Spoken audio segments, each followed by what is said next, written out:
At 1:47 a.m., the camera went dark. Not a power cut, not a glitch. Someone disconnected it, deliberately, precisely. In the dead of a quiet Arizona night in one of the most affluent neighborhoods in Tucson, someone walked up to an 84-year-old woman's front door and made sure nobody would ever see what happened next. 41 minutes later, her pacemaker stopped sending signals. She was gone. No ransom collected, no witnesses, no suspect arrested, no body found. 6 weeks of FBI investigation, 40,000 leads, $1.2 million in reward money sitting completely unclaimed, and the most decorated law enforcement agency in the world still cannot tell you where Nancy Guthrie is. But here is what they can tell you. The person who took her had been to that house before. The person who took her knew exactly where the camera was. The person who took her knew the gate code, knew the layout, knew the medications on the kitchen counter, knew the camera had no cloud subscription, knew things that a stranger cannot know. This was not random. This was not impulsive. This was planned by someone who had 20 years of dinner invitations to plan it with. And right now, that person is still out there, possibly 4 miles away, possibly reading about their own investigation every morning over coffee, possibly watching this video right now. This is the Nancy Guthrie case, and nothing about it is what it appears to be. January 31st, 2026, Saturday evening, Tucson, Arizona. Nancy Guthrie left her house at 5:32 p.m. for a family dinner at her daughter Annie's home. She was 84 years old, sharp mind, limited mobility, dependent on daily medication. The kind of woman who never missed Sunday church service. The kind of woman whose absence gets noticed. Annie's husband was at that dinner. His name is Tommaso Shini, Italian-born, 50 years old, AP biology teacher at Basis Oro Valley, one of the most prestigious charter schools in Arizona. He has been married to Annie Guthrie since 2006. 20 years of Sunday dinners, 20 years of walking through Nancy's front door, 20 years of knowing exactly where everything in that house was kept. At 9:48 p.m., Tommaso drove Nancy home, 4 miles, 10 minutes on empty desert roads. He pulled up to her house on North Camino Escalante in the Catalina foothills. He walked her to the door. He watched her go inside. He waited 2 minutes. Then he drove away. 3 hours and 57 minutes later, the camera went dark. Now think carefully about what happened in those 3 hours and 57 minutes. Tommaso drove home, 4 miles, 10 minutes. The neighborhood went silent, the streets emptied, and sometime before 1:47 a.m. someone made a decision, got dressed, got equipped, and drove back toward Nancy Guthrie's house. At 1:47 a.m. the doorbell camera was physically disconnected. At 2:28 a.m. the app monitoring Nancy's pacemaker lost its Bluetooth connection to her phone. 41 minutes between those two timestamps. 41 minutes inside that house. When investigators arrived the following afternoon, they found Nancy's wallet on the table, her car in the driveway, her phone exactly where she left it, her medications, the ones the sheriff described as essential to manage life-threatening conditions, sitting untouched on the kitchen counter, and on the floor of her porch, blood, tested and confirmed as Nancy's. She did not leave, she was taken. Now let's talk about those 41 minutes, because this is where everything breaks open. Professional burglars work on 5-minute windows. 10 minutes is sloppy, 20 is reckless. 41 minutes inside a stranger's home in the middle of the night means one of two things.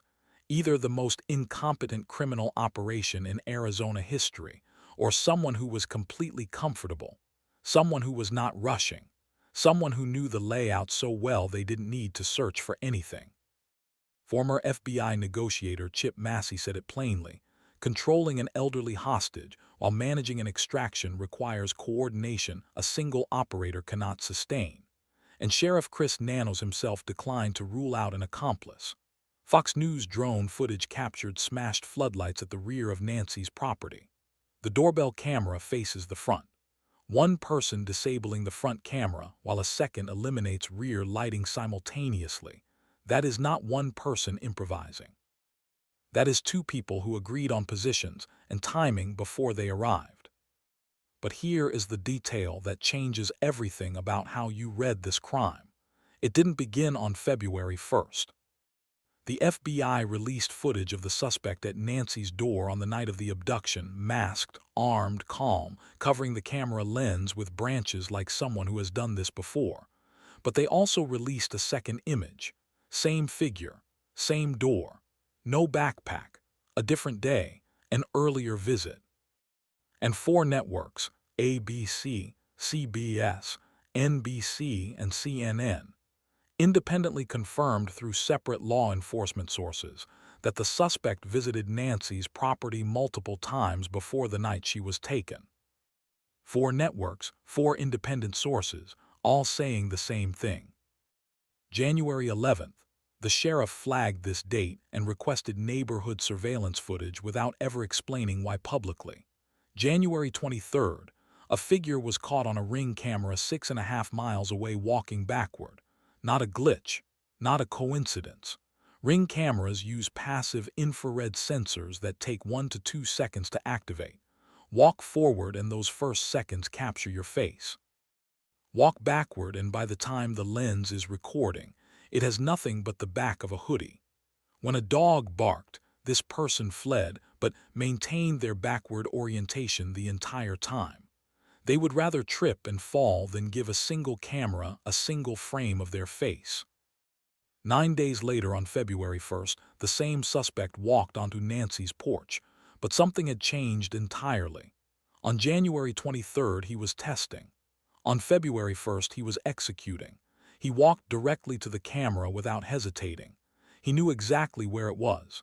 He tapped it twice, casual, rhythmic, like someone touching a piece of furniture they pass every single day.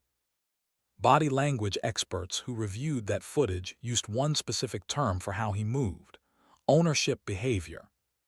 He moved through that porch like he owned it. And then there is the camera subscription. Nancy had a Nest doorbell system. It looked like security. It felt like security. But Nancy had no active cloud subscription. The cameras could send motion alerts, but they were not recording continuous footage to a cloud server. The FBI had to partner directly with Google at the backend level to recover any residual data at all. The only people who would know those cameras were essentially props, are the people who spent enough time in that house to know she never paid for the subscription. People who helped her with her technology. People who walked past that camera every week for 20 years. A stranger does not know that. A stranger assumes the camera records everything and acts accordingly.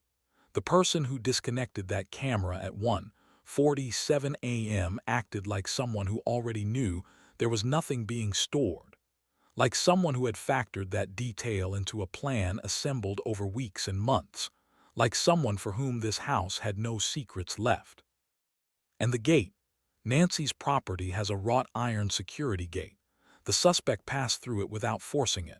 No tool marks, no damage, no prying.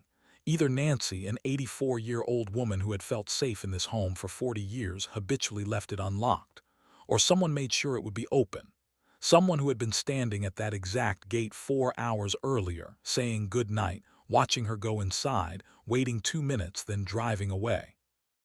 The medications are the final piece of this chapter, and they might be the most disturbing detail in this entire case. 41 minutes inside that house. The medications sitting on the counter in plain sight. A genuine ransom operation, one genuinely designed to extract $6 million in Bitcoin, requires a living hostage. A dead hostage is worth nothing. You do not leave the pills behind if keeping her alive is the goal. You grab them automatically because your payday depends on it. They were left on the counter, which means either the person responsible didn't understand what they were looking at, or they already knew Nancy would not need them. Because whatever happened inside that house at 1:47 a.m.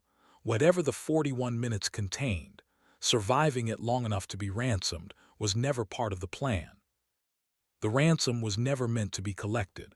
It was a costume, just like the $70 Walmart outfit, just like the cheap backpack with the reflective strips that glow under infrared like a beacon. An intelligent person does not dress that badly by accident.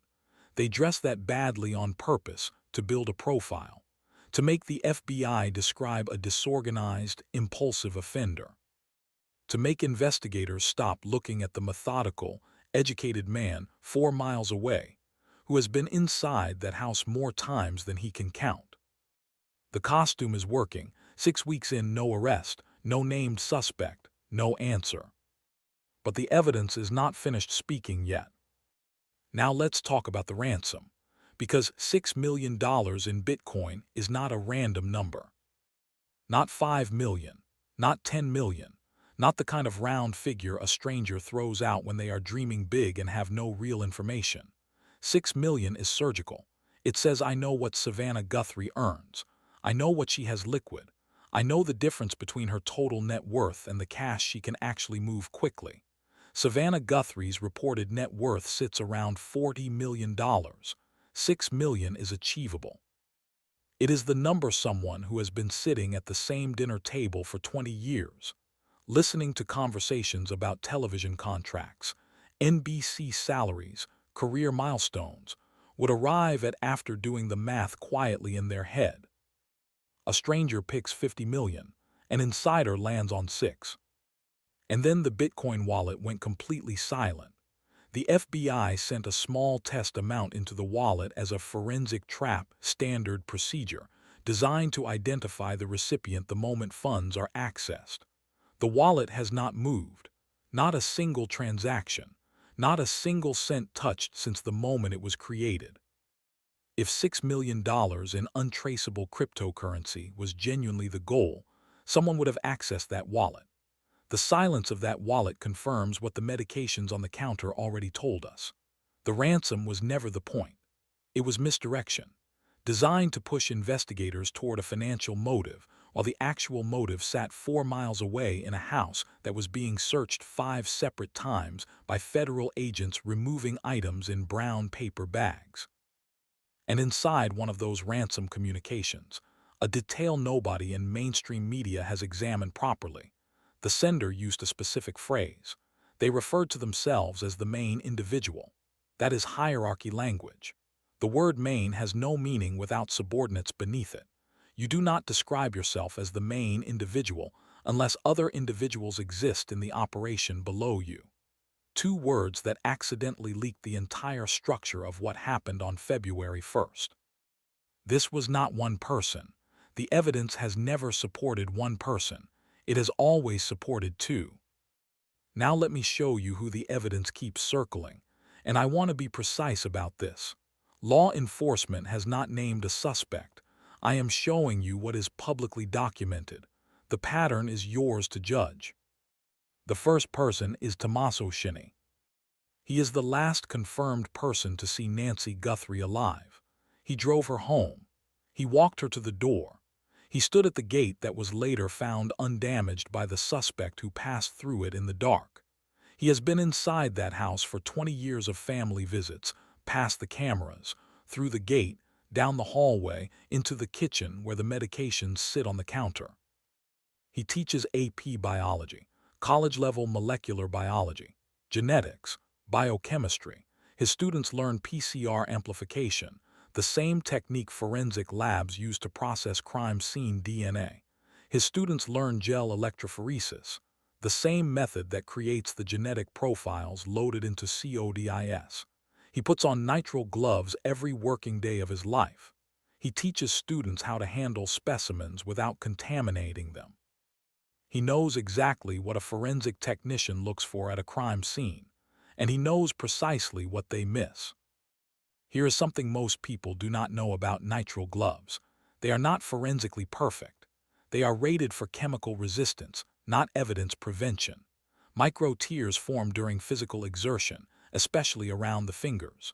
Sweat builds inside the glove within minutes. If you are wearing nitrile gloves while physically handling an 84-year-old woman, controlling her, carrying her, loading her into a vehicle, perspiration breaches the material. A biology teacher would know this. Which means a biology teacher would also know to dispose of those gloves immediately. Not at the house, miles away, somewhere nobody would look until it was too late. Someone found one anyway, 2 miles from Nancy's home, DNA from an unknown male inside it, not in CODIS. No match across 19 million offender profiles. Tommaso Shini has no criminal record. His DNA is not in CODIS. If that glove belonged to him, the result would look exactly the way it looks right now. Unknown, no match. His vehicle, a blue Honda CR-V, was impounded by the Pima County Sheriff's Department, towed from his property, taken apart by forensic technicians. As of this recording, it had still not been returned. Though reports indicate it is now being reassembled at a mechanic following an exhaustive forensic review. You do not forensically dismantle a vehicle belonging to someone you have eliminated from your investigation. His home was searched multiple times. Federal agents were photographed removing items in brown paper bags, the kind used specifically to preserve biological evidence. Annie's vehicle was separately impounded. Their septic tank was examined. Their security cameras were removed from the property.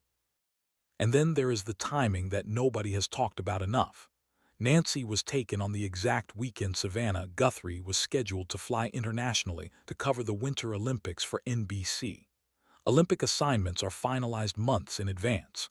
If you wanted to target Nancy during the window when her most powerful, most connected, most resourceful family member would be on the other side of the planet, who would know that schedule? Someone who heard about the assignment at a family dinner. Someone who had been tracking the calendar. For nearly a month after Nancy vanished, Tommaso Shini was invisible. Every member of the Guthrie family put their face on camera and screamed into the void. Savannah posted video after video, voice breaking, tears running. Cameron spoke directly to the kidnapper.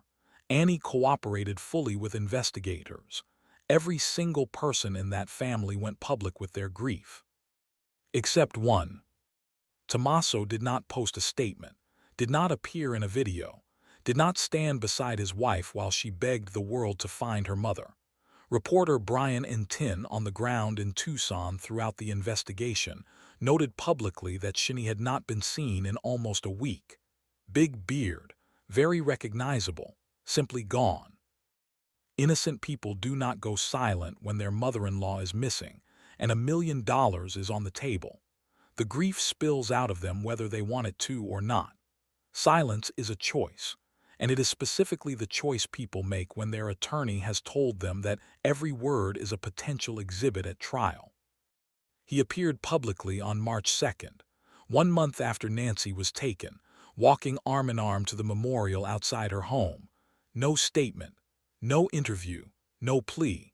A carefully timed public appearance on the 1-month anniversary with cameras rolling. And standing beside Savannah Guthrie, reported at 5 feet 10, he was not towering over her, close to eye level, which places him at approximately 5 feet 9, inside the FBI's exact stated suspect range.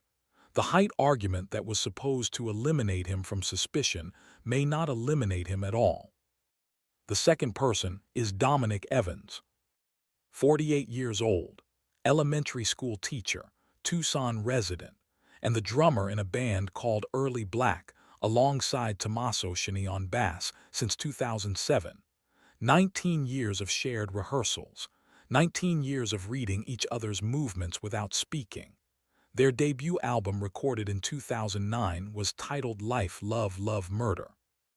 Evans is approximately 5 feet 9, average build, publicly photographed with a mustache and goatee matching the FBI's physical description of the suspect precisely.